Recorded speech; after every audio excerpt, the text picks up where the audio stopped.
Good morning बच्चों। आज आगे देखेंगे हम लोग पिछले क्लास में जब हम तुम लोगों को बताए कि भारतीय समाज की जनसांख्यिकीय संरचना क्या है, तो उसमें बताया कि जनसंख्या क्या है और जनसंख्या मृत्यु दर और जन्म दर क्या है, जनगणना कैसे हुई, कब कब हुई और उस जनसंख्या का क्या किस तरह से जनगणना में भारतवर्ष बढ़ा है, ये सारी चीज़ें आपको मैंने डिटेल में दी है। लेकिन ये पाया गया कि जनसंख्या वृद्धि लगातार हो रही थी। इस जनसंख्या वृद्धि को लेकर के बहुत सारे समाजशास्त्रियों ने अपने अपने विचार दिए। इसमें माल्थस का जनसंख्या सिद्धांत, जनसंख्या वृद्धि सिद्धांत जो है प्रमुख माना जाता है। शुरू में उन्होंने ही कहा था। तो माल्थस एक समाजशास्त्री होने के साथ साथ एक जनगणना के बारे में बहुत अधिक जानकारी रखने वाले समाजशास्त्री थे, अर्थशास्त्री थे, उनको अर्थशास्त्री भी माना जाता है। तो माल्थस का जो जनसंख्या वृद्धि सिद्धांत था, चूँकि इनका पूरा नाम था थॉमस रॉबर्ट माल्थस। क्या नाम था पूरा? Thomas Robert Malthus.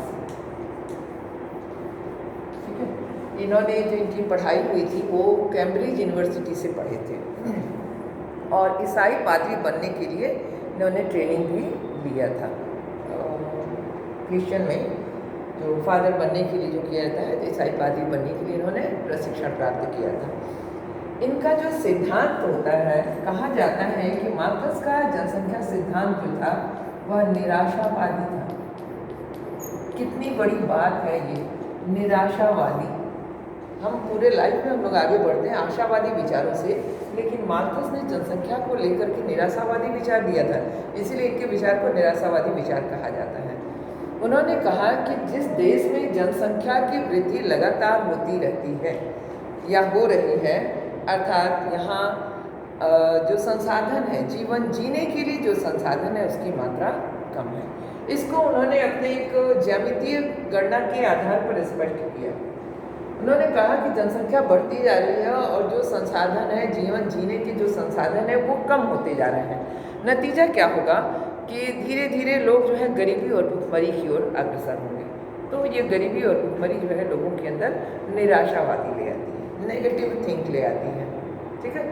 तो अब उन्होंने एक गणना दिया जिसको कि ज्यामितीय गणना कहते हैं। ज्यामितीय गणना के आधार पर उन्होंने बताया कि जो जनसंख्या की वृद्धि हो रही है और जो खाद्यान्न जिसकी आवश्यकता है, जीवन जीने के लिए भोजन की आवश्यकता है, खाद्यान्न की आवश्यकता है, तो वो किस प्रकार से है। तो जनसंख्या वृद्धि का जो ज्यामितीय वृद्धि उन्होंने कहा जनसंख्या के लिए जो लिया वो इस प्रकार से था 2, 4, 6, 12, 24, मतलब ये जस्ट बढ़ता ही गया, डबल होता गया। और खाद्यान्न का उत्पादन जो उन्होंने दिया, खाद्यान्न उत्पादन को उन्होंने दर्शाया 1, 2, 3, 4, इस तरह से आगे की ओर बढ़ता गया। तो इनका जो ज्यामितीय गणना था, इसके आधार पर अगर हम देखें तो जनसंख्या वृद्धि और खाद्यान्न का अनुपात जो है दोनों में काफ़ी डिफरेंस है। जनसंख्या वृद्धि दूनी रफ्तार से हो रही है, जबकि खाद्यान्न की वृद्धि 1, 2, 3, 4 के रेशियो में हो रही है। तो कहीं ना कहीं तो खाद्यान्न की कमी होगी ही, और जब खाद्यान्न की कमी होगी तो जनसंख्या उससे प्रभावित होगी। जनसंख्या प्रभावित यानी भुखमरी के कगार पर आएगी, और जब भुखमरी कगार पर आएगी तो मृत्यु दर में वृद्धि होनी है। तो उन्होंने कहा कि हमेशा यह असहाय और भुखमरी के कगार पर रहेंगे। एक निचोड़ उन्होंने दिया कि इस जनसंख्या को और खाद्यान्न को दोनों का अनुपात समान करने के लिए, दोनों को समान रूप में ले जाने के लिए कहीं ना कहीं जनसंख्या वृद्धि का नियंत्रण करना आवश्यक होगा। जनसंख्या वृद्धि को प्रोत्साहित करने के लिए या समृद्धि को प्रोत्साहित करने के लिए, देश की समृद्धि को प्रोत्साहित करने के लिए उन्होंने बहुत सारी चीज़ें बताई। और उसमें जैसे संयम रखना, ब्रह्मचर्य का पालन करना, 2 बच्चों के बीच में दूरी रखना, बच्चों के जन्म को बहुत अधिक महत्व न देना, आवश्यकता अनुसार ही परिवार को सीमित रखना, ये सब चीज़ें जो है उन्होंने कहा कि इसका पालन यदि किया जाए तो शायद देश में समृद्धि आ सकती है, देश का आर्थिक विकास हो सकता है। लेकिन जब इस तरह की बात माल्थस ने कहा तो कुछ समाजशास्त्रियों ने इनका विरोध किया। उन्होंने कहा कि इस तरह के निराशावादी विचार को देना एक समाजशास्त्री को शोभा नहीं देता है। जनसंख्या वृद्धि को उन्होंने गरीबी का कारण नहीं माना। जनसंख्या वृद्धि में गरीबी को मुख्य कारण नहीं माना, बल्कि उन्होंने कहा, अन्य समाजशास्त्री ने इसकी आलोचना करते हुए कहा कि भुखमरी और गरीबी का जो कारण है वह आर्थिक संसाधनों का असमान वितरण है। क्या है? आर्थिक संसाधनों का असमान वितरण।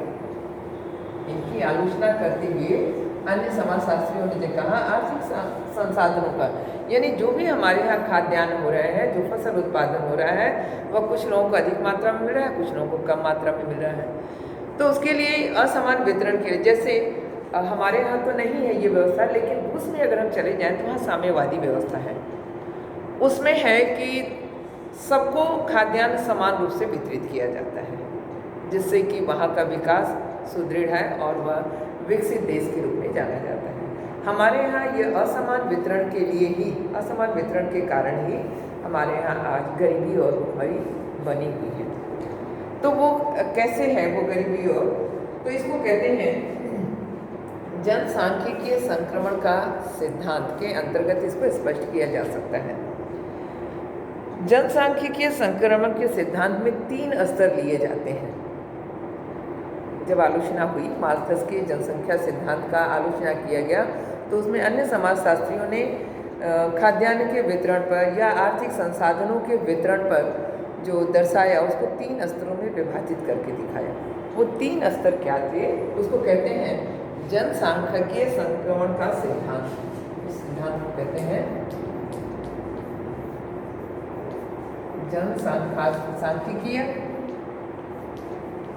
संक्रमण का सिद्धांत। क्यों ये आया?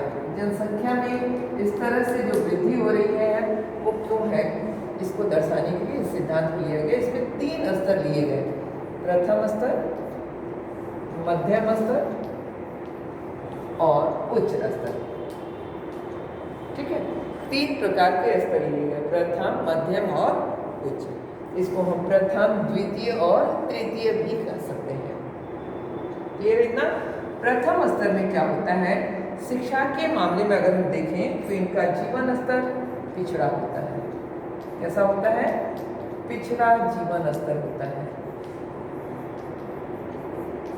ठीक है।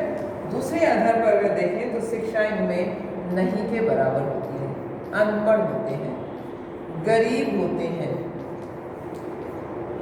जन्म दर अधिक होती है, जन्म दर अधिक होती है और मृत्यु दर कम होती है।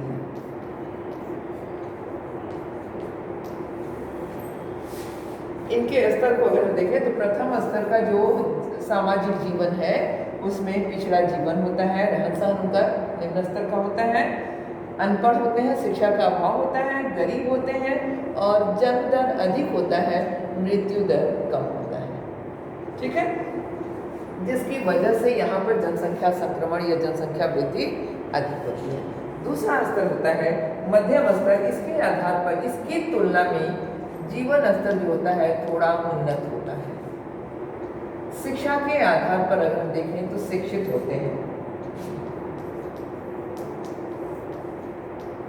गरीब के आधार पर अगर गरीबी धन संपदा के आधार पर देखें तो ये पूंजीपति होते हैं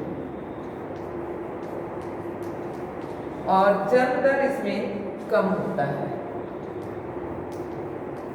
जन्म दर कम होता है, मृत्यु दर अधिक होता है।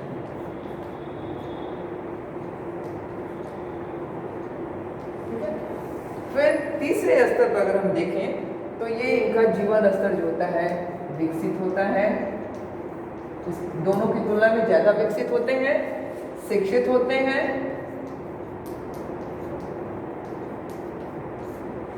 और पूंजीपति होते हैं। विकसित माने एक तरह से पूंजीपति से भी ज्यादा विकसित होते हैं, विकसित और जीवन स्तर में सुधार होता है।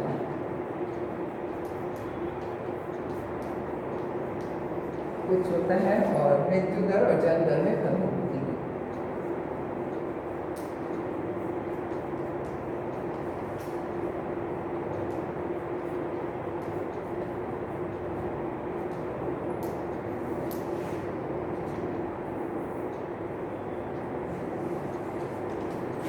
अब इस आधार पर अगर हम देखें तो 3 तरह से मध्यम, प्रथम, द्वितीय और 3 पूरे जनसंख्या को 3 स्तर में बांटा गया है। जब जनगणना होती है तो ये जनगणना इस तरह से बनता है, 3 स्तर पे दिखाया जाता है। प्रथम स्तर में पिछड़ा जीवन स्तर, अनपढ़, गरीब, जन्म दर अधिक होता है, मृत्यु दर कम होता है। जो मध्यम वर्ग होता है उसमें जीवन स्तर उनकी तुलना में उन्नत होता है, शिक्षित होते हैं, शिक्षा होता है, पूंजीपति होते हैं, जन्म दर और मृत्यु दर दोनों कम होते हैं। ठीक है। उच्च में विकसित जीवन स्तर यानी उनका हाई-फाई, उनकी लाइफ स्टाइल जो होती है काफ़ी ऊंची होती है और मृत्यु दर तथा जीवन दर में कमी होती है। तो इस तरह से हम देखते हैं कि जनसंख्या जो होती है वह सैद्धांतिक रूप में अगर देखा जाए तो इन पे निपटने की जो समस्या होती है आर्थिक संपन्नता के आधार पर, आर्थिक वितरण के आधार पर वह 3 स्तर में किया जाता है। यह भी एक जनसंख्या वृद्धि का मूल कारण है। इसीलिए आज हमारा देश विकसित देश न होकर के हम विकासशील देश की श्रेणी में हैं। ठीक है, हम विकासशील श्रेणी के में गिने जाते हैं। धीरे धीरे हम आगे की ओर बढ़ रहे हैं, लेकिन देखा जाए तो जनसंख्या विस्फोट यानी जनसंख्या लगातार बढ़ती जा रही है और ये जनसंख्या विस्फोट का रूप लेती है। अगले क्लास में हम लोग देखेंगे कि जनसंख्या विस्फोट क्या है, लेकिन तब तक आप ये टॉपिक अच्छी तरह से समझ लोगी, पढ़ लोगी, जो प्रॉब्लम होगी उसको फिर से पूछ लोगी। ठीक है, थैंक यू।